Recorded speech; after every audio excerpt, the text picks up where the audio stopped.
A África tem uma história. A historiografia sobre a África, ainda que em bom número, tem pouca contribuição de historiadores africanos. Os poucos que trabalham nesse sentido foram formados em universidades europeias, tendo herdado uma tradição que os fazem ver a história de seu país de fora para dentro.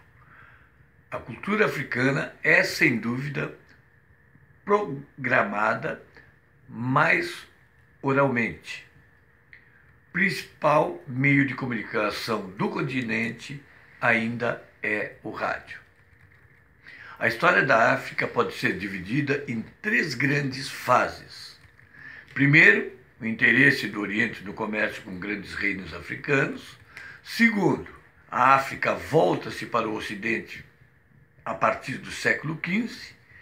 E terceiro, a descolonização africana, fase em que o continente ainda se encontra. Uma coisa é certa, não se pode falar em cultura africana, mas em culturas múltiplas, após as saídas das nações europeias e a proclamação da independência. Não foram resolvidos os antigos conflitos. O pluralismo é muito grande, são muitas etnias em disputa no mesmo espaço político. Sem dúvida, as dificuldades em se constituir estados nacionais são tremendas. Alguns países, imediatamente após a independência, envolveram-se em guerras civis. Já outros deixaram as pendências conflituosas para resolver posteriormente. Tudo isso fez da África um barril de pólvora. Até o século VII, os reinos africanos não tiveram contato com outros povos.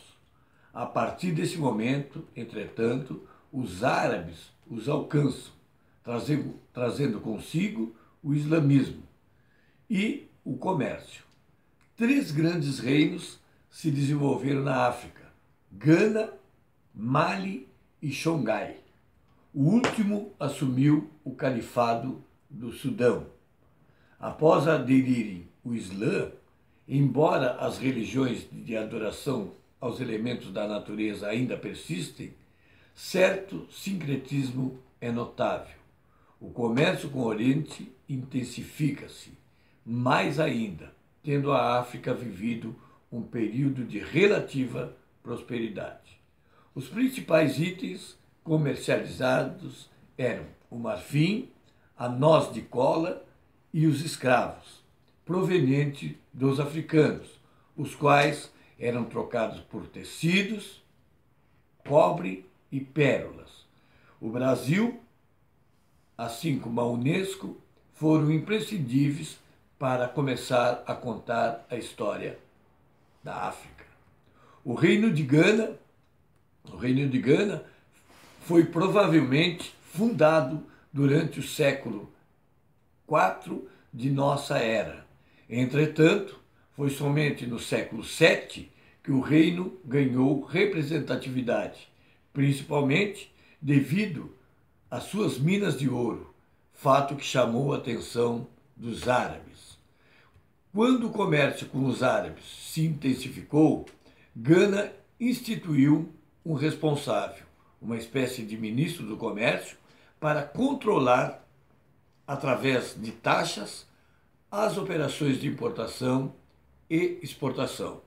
O Estado era mantido através de um eficiente sistema de cobrança de impostos, localizado nos principais entrepostos comerciais de um território não muito bem definido. A organização do Reino de Gana era notável. Havia subdivisões de governo com certa autonomia, espécie de províncias politicamente organizados ao longo do rio Senegal e Níger.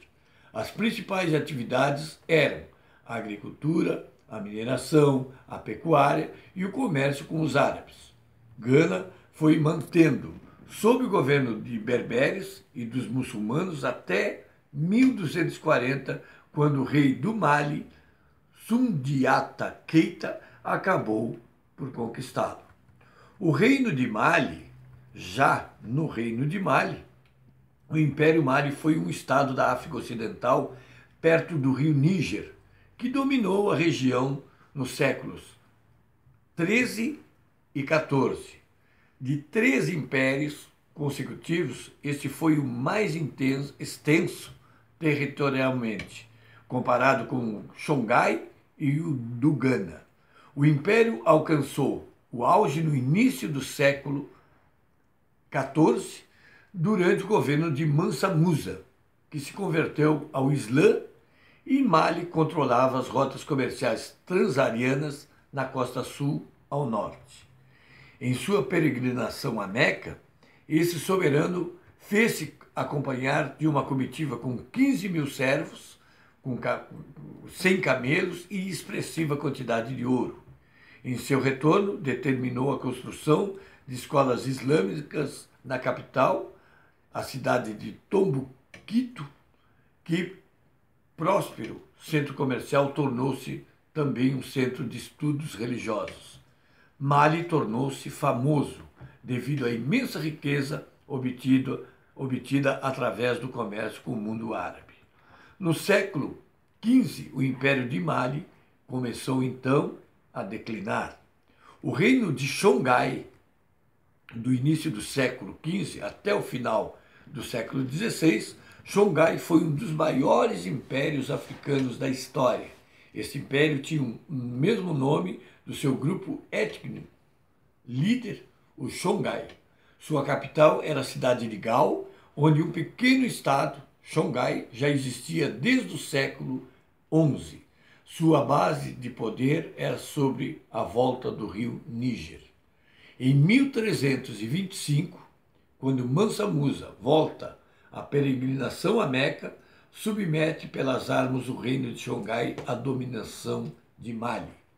Os príncipes de Songhai são levados à corte de Mali, entretanto, um deles consegue fugir e, em 1355, restabelece o reino de Songhai com a dinastia dos Sones, que contou com 17 soberanos até 1464. O Império de Songhai, porém, só foi constituído durante o reinado de Soniali, o último dos 17 soberanos. Soniali não era religioso, embatia-se com os muçulmanos e, dentre suas conquistas, estão todas as cidades à margem do rio Níger, com uma frota de navios, como que, por ironia, acabou morrendo afogado no próprio rio Níger em 1492, sem deixar descendência. Em 1493, assume o poder o general Askia Mohamed, fiel muçulmano e novo soberano, que teve grande preocupação em combater o analfabetismo e a fim de que as pessoas pudessem ler o Alcorão. Também criou um exército efetivo, em sua maioria composto por prisioneiros e escravos, cujo chefe era seu irmão Omar Mohamed. Em 1497, realizou uma peregrinação a Meca, numa comitiva de 1.500 homens, incluindo sábios do reino, médicos, matemáticos, homens de ciências e letras, a fim de que tudo observasse no caminho para trazer melhorias para Songhai. Askia Mohamed foi então nomeado pelas autoridades do Islã como um califa do Sudão, com o objetivo de fazer frente à crescente influência do cristianismo vinda dos países europeus.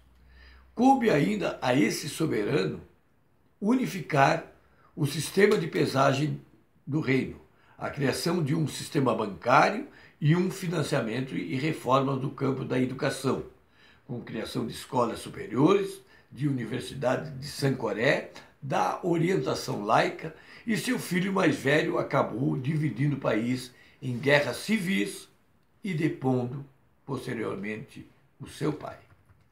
Devido ao controle econômico exercido por Songhai, entre outros produtos do ouro produzido no Sudão Ocidental, do sal, artigo de grande importância no deserto, e dos escravos, cuja procura era constante nos territórios islâmicos, o Império de Xangai acabou destruído pelo Marrocos em 1591.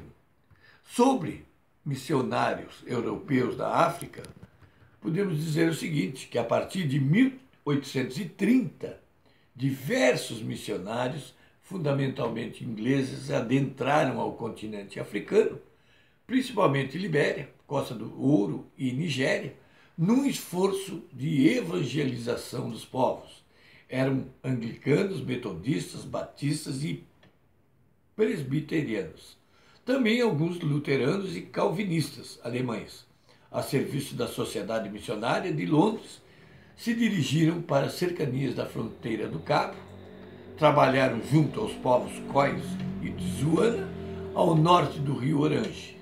Mais tarde, quando a colônia do Cabo expandiu-se para o leste e Natal foi anexada, missionários de diversas ordens se deslocaram da Alemanha, Inglaterra, França, Holanda, Suécia e Estados Unidos, então para a África Meridional. Merece destaque as missões da região dos lagos em 1860 e 1880, que tinham o objetivo de estabelecer unidades modelo para instruir a população livre no cultivo de produtos de exploração, e essa era uma das características desses missionários. Eram abolicionistas e a favor do trabalho assalariado, de acordo com o Congresso de Viena. Pelo lado católico, merece destaque os missionários liderados pelo vigário Daniel Camboni, criador da obra pela propagação da fé. Mais tarde, Camboni se tornaria bispo da África Central e ele defendia a regeneração da África pela própria África, a partir de seus próprios esforços, sem intervenção política das metrópoles. Tanto a evangelização católica como protestante tinham 3 pontos em comum: levar os africanos não somente à conversão ao cristianismo, mas à apreensão do conjunto de valores da civilização ocidental. Ensinar a divisão, separação entre a esfera espiritual e a secular, posição diretamente oposta a crenças africanas animistas que criam na natureza. Terceiro, minimizar a influência das autoridades locais a fim de que o povo abandonasse seus ritos sagrados e muitas vezes ligados à posição dos reis ou chefes. É certo que o empreendimento dos missionários encontrou resistência. Por vezes havia forças em sentido contrário que acabavam desenvolvendo certo sincretismo. Então, a gente pode dizer que a África realmente tem a sua história. E num projeto que foi elaborado pela Unesco e foi elaborado também pelo governo brasileiro, pode-se contar um pouco da história da África e dizer que uma das maiores barbáries do nosso século foi quando outros povos pegaram escravos, ou seja, escravizaram os africanos, levaram para os seus povos, fizeram uma das maiores barbáries do século, escravizando os africanos, com uma coisa que se tornou assim um dos pontos culminantes na nossa vida e que a gente tem que denegrir esse ponto culminante que foi o escravismo dos africanos. A África tem a sua história e a gente tentou contá-la da melhor maneira possível.